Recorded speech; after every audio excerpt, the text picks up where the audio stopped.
우리 성경을 이렇게 보면 구약 성경, 신약 성경 이렇게 나누죠. 성경이 66권인데 구약 성경 39권, 신약 성경 27권. 그 성경이 각각 이렇게 보면 구약에는 율법서 이래가지고 창세기, 출애굽기, 레위기, 민수기, 신명기 5권을 토라 율법서라고 불러요. 그다음에 여호수아, 사사기, 룻기, 사무엘 상하, 열왕기 상하, 역대 상하, 에스라, 느헤미야, 에스더서까지를 이제 역사서라고 불러요. 역사서라는 것은 이스라엘이 하나님이 이제 애굽에서 탈출시키고 나서 가나안을 정복해서 쭉 이스라엘 나라의 역사, 어떤 왕 이렇게 지나면서 나라가 또 바빌론의 포로로 끌려갔다가 또 귀환하고 돌아와서 누가 총독이 되고 어떻게 또 예루살렘 성을 재건하고 했는 이런 이야기, 이 역사를 쫙 관통을 하고 있죠. 그리고 그 역사 속에 다윗 왕, 솔로몬 왕, 히스기야 왕, 그 시대의 또 선지자들 이런 사람들이 시대마다 예언했던 예언서들을 또 선지서다 이렇게 이제 부르죠. 그리고 이제 그런 선지서들이 있고 그런 시대 속에 이제 성도들의 신앙 고백, 물론 그 신앙 고백도 선지자들이나 왕들이나 이런 사람들의 신앙 고백이 이제 결국은 성경이 되는데 그런 것을 이제 시가서라 이래서 욥기, 시편, 잠언, 전도서, 아가서 그렇게 이제 시가서, 선지서 이렇게 나옵니다. 4개로 나누죠. 율법서, 역사서, 시가서, 선지서. 구약도 이렇게 4개로 나누고 신약도 마찬가지로 복음서가 있죠. 마태복음, 마가복음, 누가복음, 요한복음, 복음서가 있고, 그리고 이 교회의 역사를 쫙 기록한 게 이제 사도행전이에요. 사도행전의 역사서입니다. 역사서. 구약의 역사서와 신약의 사도행전도 역사서, 구약의 토라 율법서와 신약에는 복음서, 이제 서로 비슷하죠, 구조가. 그리고 구약의 이런 성도들의 신앙 고백들, 찬양하고 회개하고 감사하고 이런 여러 가지 우여곡절 속에서 그들의 신앙을 고백했던 시가서 내용처럼 이제 신약에는 그런 시로 부르는 게 아니고 편지를 통해서 교회들의 여러 가지 문제를 해결하고 이렇게 살아야 된다 하고 가르쳐주는 이런 서신서들이 있어요. 로마서부터 고린도 전후서, 갈라디아서, 에베소, 빌립보, 골로새 이래 가지고 이제 바울 서신이 있고 공동 서신까지 유다서까지가 이제 서신서라고 불러요. 그리고 이제 신약에도 예언서가 하나 있는데 구약에는 선지서가 예언서고 예언서가 많죠. 대선지서 5권, 소선지서 12권에서 17권인데 신약에는 예언서가 요한계시록 하나 이렇게 돼 있어요. 어쨌든 구조가, 제가 이 이야기를 왜 말씀을 드리느냐 하면 이제 이 구조가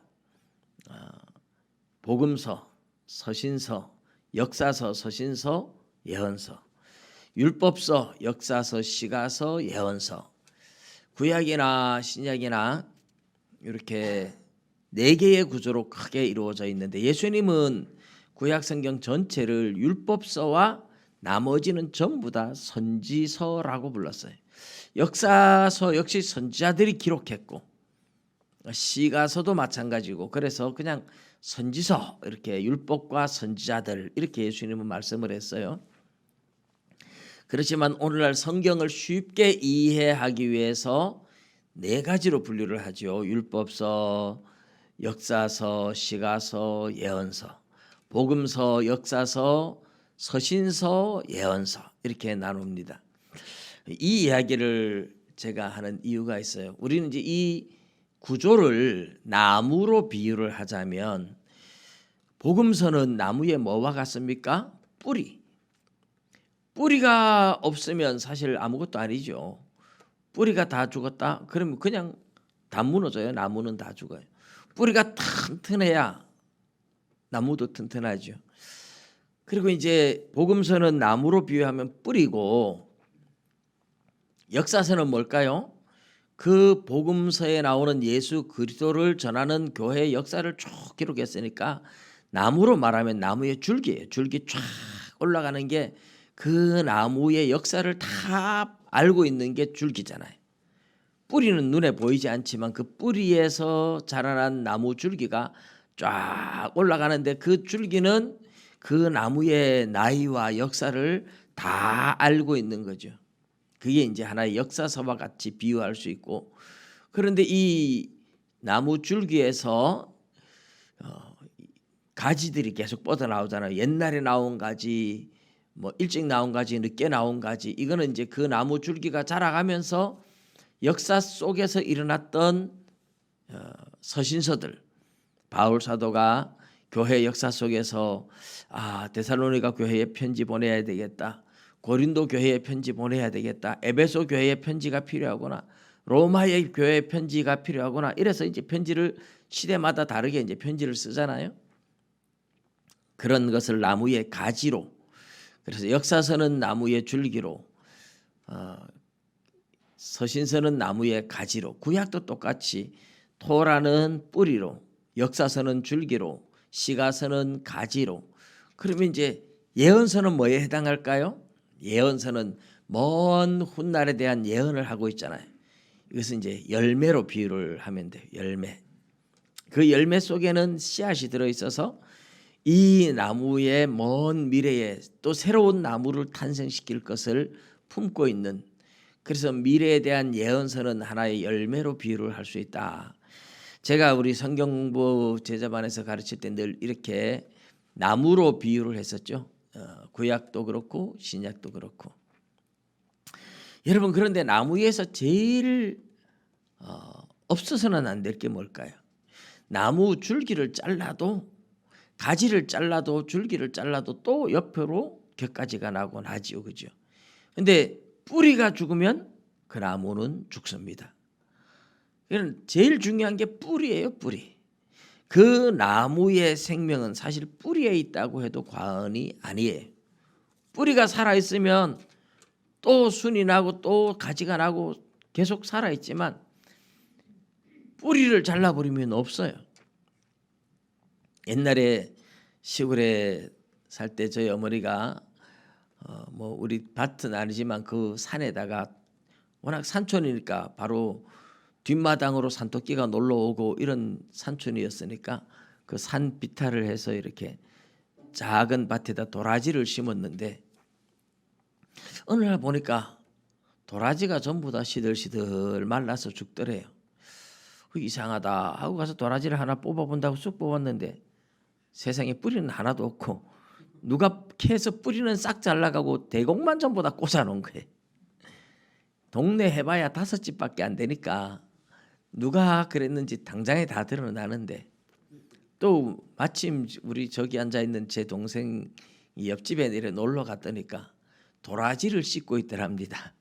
도라지를 씻다가 놀래가지고 좀 당황해가지고, 저 옆에 어느 동네 가니까는 도라지를 캐고 밭에 남아있는 이삭이 많아서 쪼았다 이러면서 이제 막 씻더라는 거예요. 물어보지도 않았는데. 뭐 뻔한 거지만은 그래도 뭐 어쩌겠습니까. 그냥 알고는 있지만 뭐 말 증거도 없고 그냥 말 안 하고 말았습니다만은, 그 도라지의 제일 중요한 게 뿌리인데 뿌리 다 잘라가면 의미도 없고 죽는 거잖아요.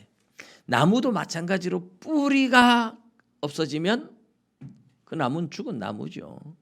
뿌리가 잘려버리면 그 나무는 죽을 수밖에 없어요.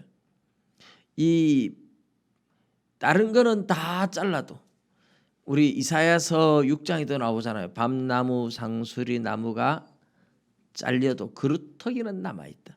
근데 그루터기가 이 땅의 거룩한 씨다. 왜요? 그루터기에서 죽은 줄 알고 다 잘랐는데도 그 그루터기에서 또 싹이 나올 수 있거든요. 그래서 뿌리가 살아있으면 다 살고, 뿌리가 죽으면 다 죽는 겁니다. 뿌리가 가장 중요한 거예요. 말하자면, 성경으로 말하면 우리 복음서가 뿌리라 그랬잖아요. 율법서가 구약엔 뿌리고 신약에는 복음서가 뿌리예요. 복음서는 무슨 얘기입니까? 예수님에 대한 이야기예요. 그러니까 이 뿌리를 없애려고 마귀의 입장에서는 뭐예요? 예수를 이렇게 못 믿게 만드는 거, 예수를 부정하게 만드는 거, 이게 제일 이제 기독교를 무너뜨리기 위한 최고의 방법이죠. 그래서 역사 속에서 예수를 부정하는 역사적 예수라는 제목으로 수많은 글들이 나왔습니다. 역사 속의 예수는 성경에 나와 있는 예수가 진짜 역사 속의 예수 그대로인가? 다르다. 성경에 나온 예수는 초대 교회들이 자기들이 꾸며낸 신화고 실제로 역사 속의 예수는 실패한 정치가다, 마술사다, 뭐 온갖 말도 안 되는 그런 글들을 많은 사람들이 만들어냈어요. 대표적으로 여러분들이 그 이름만 대도 잘 아는 신학자 슈바이처가 역사적 예수에 대한 책을 냈는데, 물론 그 전에 뭐 라이마루스나 르낭이나 여러 사람들이 말도 안 되는 얘기를 했지만, 이 슈바이처가 앞에 나온 역사적 예수의 학자들이 잘못했다고 하면서 예수는 철저하게 종말론적인 관점으로 세상을 봤다. 그러나 예수도 실패한 정치가다. 예수는 자기가 이렇게 막 가르치고 가면 하나님이 메시아를 보내줘 가지고 세상을 바꿀 거다 했는데 안 하니까, 자기가 열심히 일해도 하나님이 안 하니까 안 되겠다. 그러면 내가 고난을 받고 희생을 하면 하나님이 나를 메시아로 다시 세우지 않겠나. 이래가지고 십자가에 못 박혀 죽었는데 안 이루어졌다는 거죠. 그래서 슈바이처가 역사적 예수는 실패한 정치가다. 예수는 두 번 말하자면 자기의 예상을 했는 것이 두 번 실패했다. 그러면서 역사적 예수에 대한 이야기를 했다가 이 사람이 그러고 나서 무슨 일인지 더 이상 이야기하지 않고 의학을 공부해서 의사가 돼서 아프리카에 가서 의사로서 아주 명성을 알렸죠. 그래서 슈바이처 그러면 여러분 대단한 참 성자라고 그러잖아요. 근데 제가 볼 때는 그 사람 그런 신앙으로는 천국 못 가는 사람입니다. 성자라고 하는데 그 사람이 아프리카에서 오랫동안 또 의사 생활하다가 나중에 돌아와서 다시 또 책을 내기도 했지만 슈바이처의 영향이 굉장히 커요. 그 슈바이처의 영향을 받고 그 다음에 나온 사람이 바로 불트만이라는 사람인데, 이 불트만이라는 사람은 물론 스승은 다른 사람이지만 역사적 예수, 성경에 나오는 예수의 기적은 전부 다 교회들이 만들어낸 신화다. 예수 이야기는 전부 다 신화고 진짜 예수 이야기는 교훈들만 남아있다. 이래서 비신화화한다고 성경을 완전히 난도질해 놓은 학자가 불트만입니다. 그런데 말은 또 되게 그럴싸하게 해서 사람들이 불트만 신앙이 되게 좋다고 말하는 학자들이 되게 많아요. 그러나 역사적 예수 자체를 부인하면 이 뿌리를 잘라버리는 거잖아요. 여러분 복음서가 뿌리라 그랬는데 복음서에 나타난 예수의 기적과 예수의 말씀과 예수의 능력들이 이게 신화라고 하면서 부정하면 뭐예요? 예수가 가짜가 되는 거예요. 가짜 예수를 그럼 믿을 필요가 없어지잖아요. 그러니 지금까지 이 기독교 신앙을 무너뜨리기 위해서 수많은 역사적 예수를 연구하는 역사학자들이 복음서에 나온 예수를 못 믿게 하려고 온갖 이상한 글들을 만들어냈습니다. 그래서 이제 이런 학자들을 우리가 비평학자들이라 그래요. 성경을 온갖 비평을 하니까 뭐 양식학파라든지 뭐 전승사라든지 뭐 하여튼 온갖 이 비평학자들이 일어났어요. 그런데 우리가 예수의 이 복음 중에서도 가장 예수에 대한 이야기 중에서 가장 핵심, 복음의 가장 핵심 코드, 핵심 코어가 뭘까요? 오늘 우리가 읽은 내용에는 없지만은 우리 고린도전서 15장 앞에 3절 4절에 보면 그 이야기를 잘 해요. 성경대로 그리스도께서 우리 죄를 위하여 십자가에서 죽으시고 장사 지낸 바 되었다가 성경대로 다시 살아나셨다. 그래서 게바에게 베드로에게 보이시고 이렇게 이제 나옵니다. 여기에 죽으셨다가 살아나셨다. 예수의 부활. 그냥 죽으셨다 그리고 살아남이 없다면 어떨까요? 그거는 나도 죽고 너도 죽고 다 죽습니다. 부활이 없다면, 부활이 이루어지지 않았다면 예수는 그냥 저와 여러분과 똑같이 그냥 죽고 끝나는 존재. 그럼 예수 믿을 필요가 없죠. 부활이 없다면 복음이 아닙니다. 그러니까 우리 복음 중에 복음이 예수 그리스도가 우리 죄를 위하여 죽으셨다가 장사 지낸 바 되고 성경대로 3일 만에 다시 살아나셨다. 여기까지 가야 진짜 복음이에요. 그런데 이 부활, 살아나셨다 여기 빠져버리면 죽으셨다. 우리 죄를 위하여 죽으셨다. 이래도 그래서 우리 죄를 위하여 죽었는지 아닌지 자기 죄 때문에 죽었는지 뭐로 증명할 겁니까? 다 죽습니다. 너도 죽고 나도 죽고 우리 인간 다 죽어요. 부활이 없다면 예수님이 사망 권세를 깨뜨리고 다시 살아나신 일이 없다면 죽는 것만 이야기하면 너도 죽고 나도 죽고 다 죽어요. 다를 바 하나도 없습니다. 예수가 메시아다. 뭐가 메시아입니까? 그냥 죽었는데. 그 예수가 죽은 거나 우리 조상들이 죽은 거나 다 죽고 끝나버리면 뭐가 달라요? 그리고 죽은 사람을 믿을 이유가 뭐가 있어요? 그러니까 복음의 제일 핵심이 부활이에요. 부활. 그러니까 이 역사학자들 사탄이 제일 기독교를 공격하는 것 중에 하나가 바로 부활을 부정하는 겁니다. 부활이 없다.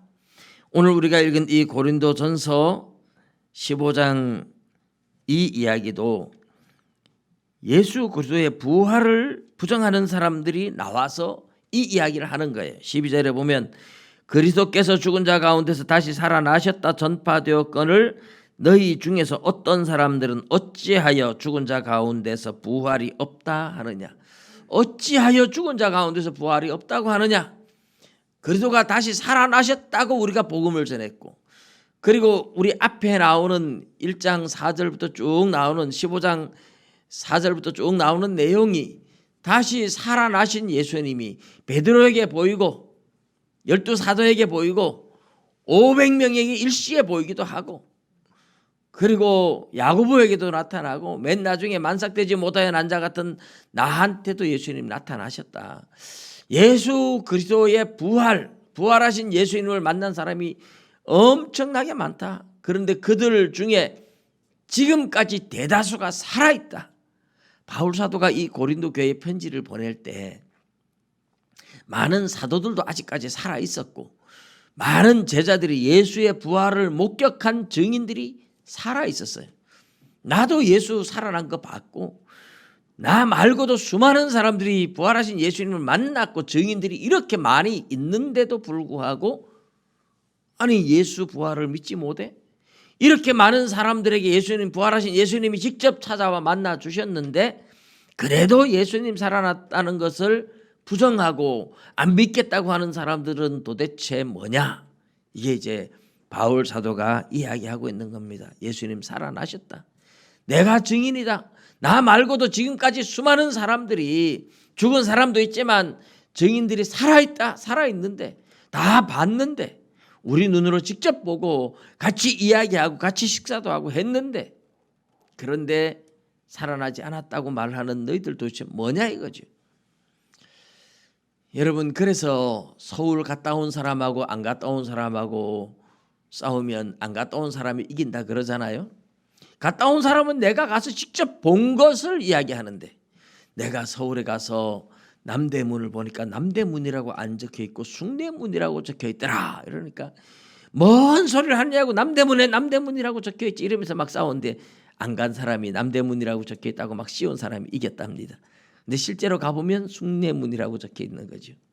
그러니 안 간 사람이, 안 본 사람이 더 큰 소리치고, 직접 본 사람은 아무리 말해도 안 믿는 사람은 안 믿는 거죠. 그런데 바울 사도는 이제 예수 그리스도의 부활은 증인이 이렇게 많다, 이렇게 많은 사람들이 보고 또 이렇게 전했는데도 너희 중에 어떤 사람은 여전히 부활이 없다고 하는구나. 그러면서 이제 오늘 이 이야기를 해요. 그러니까 부활을 부정하는 건 뭐예요? 예수 그리스도를, 복음서에 나오는 예수 그리스도를 부정하게 만들려고 하는 거죠. 아니, 예수를 믿을지라도 예수가 부활하지 않았다고 만들려고 하는 거예요. 복음의 가장 핵심이 예수 그리스도를 믿는 거고, 예수 그리스도의 부활이 그 예수 그리스도의 모든 생애 가운데 가장 중요한 게 부활이에요. 부활이 없다면 그럼 어떻게 되느냐? 오늘 이 이야기가 쭉 나오는 게 우리가 읽은 거예요. 만일에 예수님이 부활이 없다면 예수님도 안 살아났을 거다. 예수님 부활한 건 내가 봤다, 우리가 봤다. 그런데 부활이 없다면 예수는 왜 부활했겠느냐? 부활이 없다면 하나님도 예수님 살리지 않았을 거다. 부활이 없다면 예수 그리스도도 살아나지 않았을 거고, 우리가 믿는 것도 헛것이고 우리가 전하는 것도 헛것이고 다 우리가 하나님의 거짓 증인으로 발견될 거다. 하나님이 예수님을 살렸다고 우리가 그렇게 전했는데 부활이 없다면 예수님 안 살아났을 것이고 우리는 거짓말장이, 거짓말을 한 사람들이 되지 않겠느냐, 그런 이야기죠. 부활이 없다면 예수님도 안 살아났을 거다. 부활이 없다면 그런 예수님을 믿는 우리의 믿음도 가짜 믿음이 될 거고, 그렇게 전하는 우리도 거짓말장이가 될 거다. 그런데 부활이 있으니까, 예수가 살았고 살아난 예수님을 봤으니까 우리가 증인이 되고 있다. 그렇게 이야기를 합니다. 부활이 없다면 예수님 안 살아났을 거고 우리가 전하는 복음이나 너희들이 믿는 믿음이 다 가짜고 헛되고 하나님의 거짓 증인으로 우리가 발견될 것이다. 그렇게 이야기를 하는 거죠. 더 나아가서 진짜 부활이 없다면 예수 믿고 부활해서 영원한 생명 천국에서 살 그 소망을 가지고 우리가 사는데, 그것 때문에 순교도 하고 그것 때문에 세상에서 좋은 것 하나도 누리지 못하고 고생하며 천국 소망 하나만 붙잡고 살다가 죽은 사람도 많은데, 만일에 부활이 없다면, 천국이 없다면 같은 얘기예요. 그러면 예수 안에서 예수 믿다가 그렇게 순교한 사람들은 참 불쌍한 사람이 아니겠느냐. 아니, 세상에서 아무 좋은 것 다 누릴 수 있는 기회들이 있음에도 불구하고 부귀영화 다 버리고 전도자로 고생하며 살았는데 죽고 나서 보니 천국도 없고 지옥도 없고 아무것도 없다. 그럼 왜 그렇게 고생했겠느냐. 그 사람도 참 불쌍한 사람이 아니겠느냐. 부활이 없다면 예수 믿다가 주님 위해서 고생하다가 죽은 순교자들 참 불쌍한 사람이 아니겠느냐. 또 정말 천국이 없어서 우리가 예수 믿고 막 열심히 살면서 전하고 고난받고 하는데 우리가 누리는 모든 소망과 모든 목적들이 이 세상의 것뿐이면, 죽은 후에 세상이 없고 이 세상이 전부라면 세상에서 우리가 가장 불쌍한 자다. 왜요?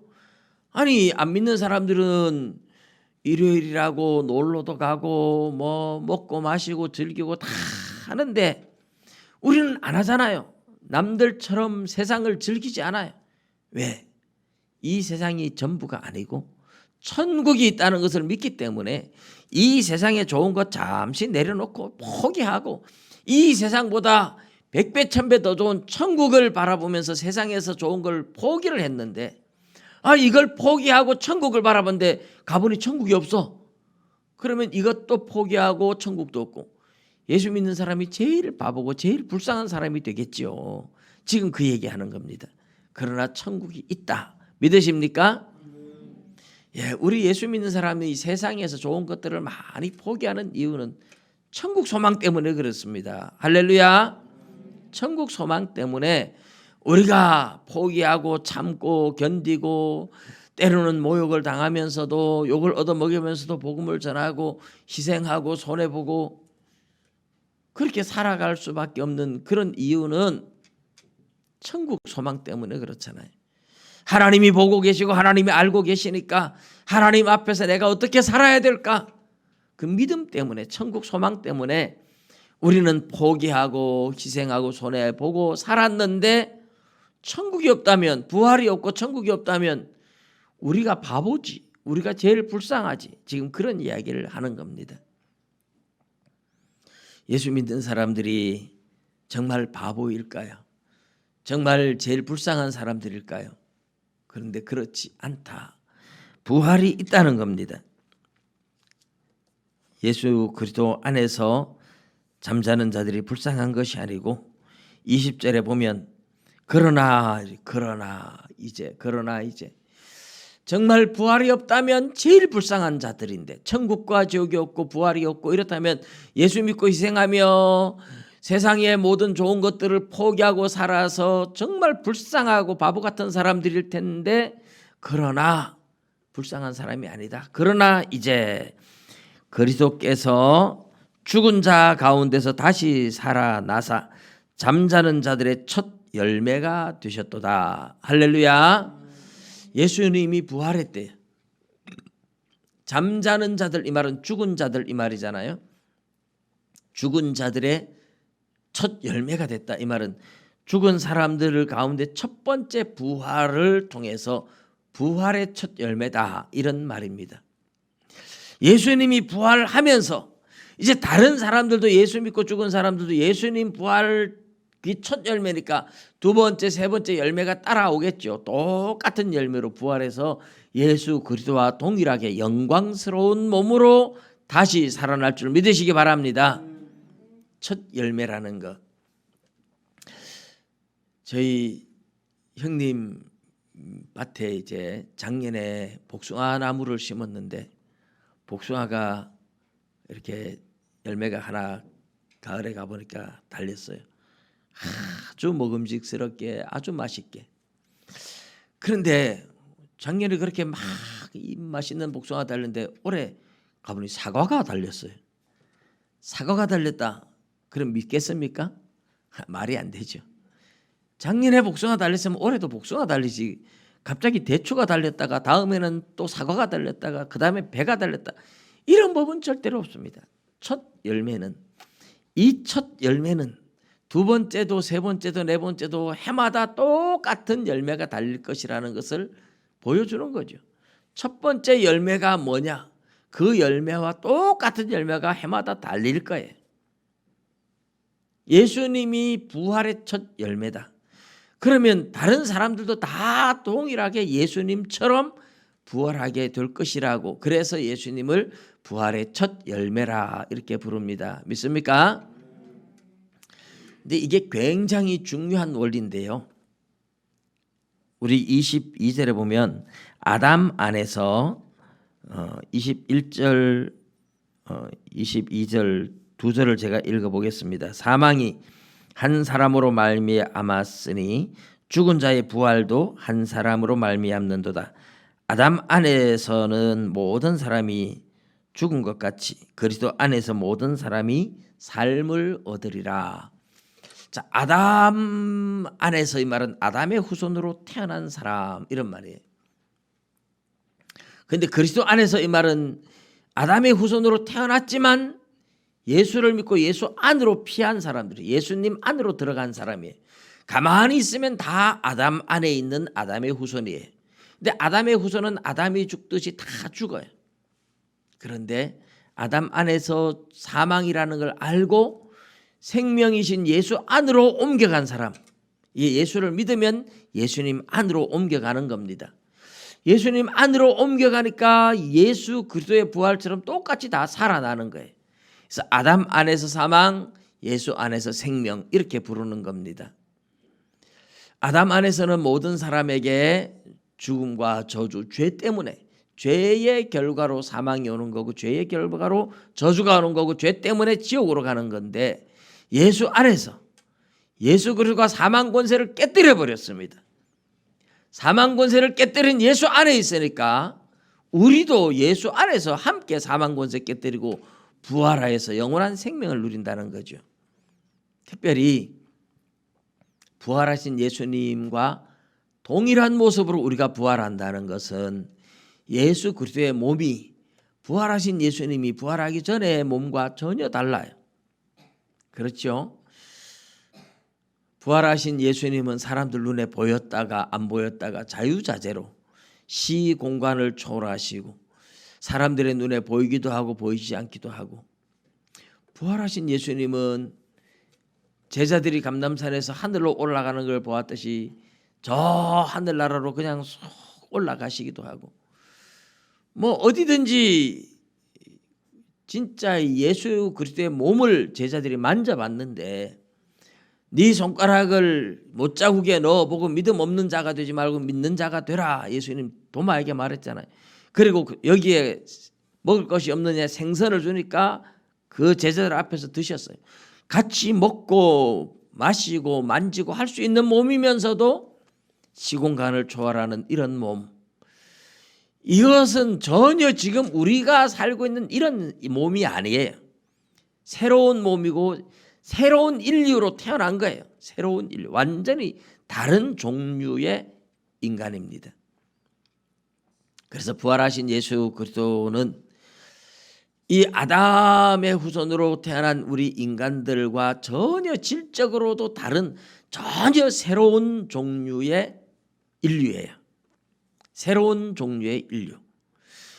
이 아담 안의 인류는 아프고 병들고 죽고 썩고 이런 인류고, 예수 안에서 태어나는 부활하는 새로운 인류는 아프지도 않고 병들지도 않고 죽지도 않고 배고프지도 않고 시공간을 초월할 수 있는 영광스러운 몸이 되는 줄로 믿습니다. 전혀 새로운 인류예요. 그래서 아담이 옛 사람들에게 첫 조상이라면 예수는 새로운 아담이라고 불리는 이유가 이 새로운 부활한 새로운 인류의 첫 번째 열매이기 때문에 새로운 인류의 첫 조상이다, 이렇게 부르는 겁니다. 할렐루야. 저와 여러분은 이 지금 같은 이런 몸이 아닌 전혀 새로운 인류로 태어난 겁니다. 물론 지금은 영은 의로 말미암아 살았고 몸은 죄로 말미암아 죽었다, 로마서 8장 10절에 그렇게 말씀하는데, 아직 몸은 죄로 말미암아 죽어 있는 상태, 말하자면 하나님과의 관계가 끊어져서 우리 몸은 여전히 죄성을 가지고 있지만, 우리가 죽었다가 예수님 재림할 때 다시 부활할 때는 썩은 몸이 썩지 아니할 몸으로 다시 태어나는 거예요. 죽을 몸이 죽지 않는 몸으로 태어나고 완전히 영광스러운 몸으로 예수 그리스도와 동일한 모습으로 부활하게 될 줄로 믿습니다. 그게 저와 여러분이 희망하고 소망하고 바라보는 영원한 세상이고, 거기에 들어갈 부활의 소망을 가진 우리의 궁극적인 목표점입니다. 저와 여러분은 그렇게 부활할 겁니다. 믿으시기 바랍니다. 영광스러운 몸으로 부활할 거예요. 예수 그리스도와 동일한 몸으로 부활할 거예요. 죽지 않고 썩지 않고 아프지 않고 병들지 않는 몸으로 살아날 줄로 믿습니다. 그런 세상이 오면 정말 어떤 모습일까? 상상을 할 수가 없어요. 상상이 안 돼요. 우리가 그런 세상을 경험해 보지 못했으니까요. 여러분, 잠자리가 애벌레 때는 물속에서 벌레로 기어다니면서 물고기 잡아먹고 살잖아요. 그런 물고기 잡아먹고 물속에 살던 잠자리 애벌레로 생각하면, 나중에 이 애벌레가 물 밖에 나와가지고 탈피하고 날개 달린 잠자리가 되어서 하늘을 날아다니는 이런 세상을 물속에서 감히 상상이나 했겠습니까? 상상이 안 되잖아요. 물속에서 그거밖에 모르고 살던 잠자리 애벌레가 물 밖에 나오는 것도 생각도 못 해봤는데 물 밖에 나와서 하늘을 날아다니면서 그런 세상이 오리라고 어떻게 상상이나 하겠습니까? 그런 것처럼 지금은 아프고 병들고 죽고 썩고 하는 이런 몸을 가지고 있는 시공간의 제약을 받는 이런 몸을 가진 우리, 부활해서 예수님과 같은 몸으로 되는 그날을 우리가 지금 상상할래야 사실은 상상이 안 돼요. 그러나 예수님과 동일한 부활하신 예수님처럼 하늘을 날아다니고 싶으면 날아다닐 수 있는 거고, 예수님 하늘로 올라가셨잖아요. 공중에 붕 떠서 날아가셨잖아요. 저와 여러분이 그렇게 된다는 얘기입니다. 비행기가 필요 없고 드론이 필요 없고 그냥 우리 몸이 시공간을 초월할 수 있는 영광스러운 몸이 되는 거예요. 얼마나 신기로운지. 저는 어릴 때부터 참 이게 꿈이 있었어요.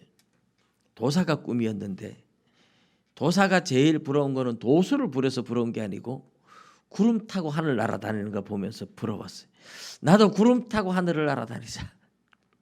근데 도사가 되는 방법을 몰라서 나중에 제가 어릴 때 하늘을 날아다니는 제품을 발명을 하자. 그래서 제가 꿈꿨던 게 드론이에요. 지금 드론하고 똑같은 걸 제가 초등학교 때 상상을 했어요. 프로펠러를 여러 개 달아가지고 이걸 막 돌리면서 뜨면 그래서 마음대로 하늘을 날아다닐 수 있겠다. 근데 머릿속에 상상만 하고 꿈만 꾸고 제가 만들지 않았다니까 세상에 다른 사람들이 먼저 만들어 버리더라고요. 저는 몇 가지 그런 물리로 걷는 거, 그다음에 그냥 스포츠 기구로서 날개, 드론 이런 한 3가지 정도를 생각을 했는데 다른 것도 지금 머릿속에는 있는데 그대로 하면 될 건 같아요. 드론은 생각했던 대로 현실이 됐더라고요. 근데 하늘을 날아보고 싶었어요. 자유자재로. 그러나 부활하기 전까지는 그게 그냥 기계에 몸을 싣고 다니지 안 되는 거죠. 그러나 여러분, 우리가 부활하고 그때는 정말 영광스러운 몸이에요. 말로 할 수 없는 어떤 새로운 세상, 완전히 새로운 인류가 되고 새로운 세상을 우리가 살게 될 겁니다. 여러분, 그게 얼마나 영광스럽고 행복한지 몰라요. 하나님께서 우리에게 주시려고 하는 새하늘과 새 땅은 전혀 새로운 세상이고, 우리를 부활시키려고 하는 그 몸은 전혀 새로운 영광스러운 몸입니다. 저와 여러분은 그 소망을 가지고 살아가기 때문에 여러분, 이 세상에 너무 미련을 두지 마세요. 우리가 살아가는 이 세상은 100년도 살기 힘든 세상이잖아요. 50이 넘었으면 앞으로 50년도 살기 힘든 거고, 저처럼 60이 넘으면 40년도 못 살 거고, 이제 한 60살 살고 나서 보니 지난 세월이 그냥 퍽떡 지나갔어요. 앞으로 남은 세월도 분명히 순식간에 지나갈 겁니다. 그렇게 세상에 미련을 둘 건 없고 하늘에 소망을 두고 하나님이 주시는 새로운 세상과 영광스러운 몸을 입을 그날을 바라보면서 날마다 준비하는 삶이 돼야 돼요. 하나님이 나를 부르시는 그날, 지금 주님이 나를 오라고 불러도 주님 앞에 서는 게 부끄럽지 않을 만큼 그냥 하나님 앞에 마음껏 찬양하며 하나님 만날 수 있을 정도로 부끄럽지 않는 삶을 살아가는, 그게 준비하는 삶입니다. 여러분, 그런 믿음의 삶이 되시기를, 부활의 소망을 가지고 준비하는 삶이 되시기를 주님의 이름으로 축복합니다. 기도드리겠습니다.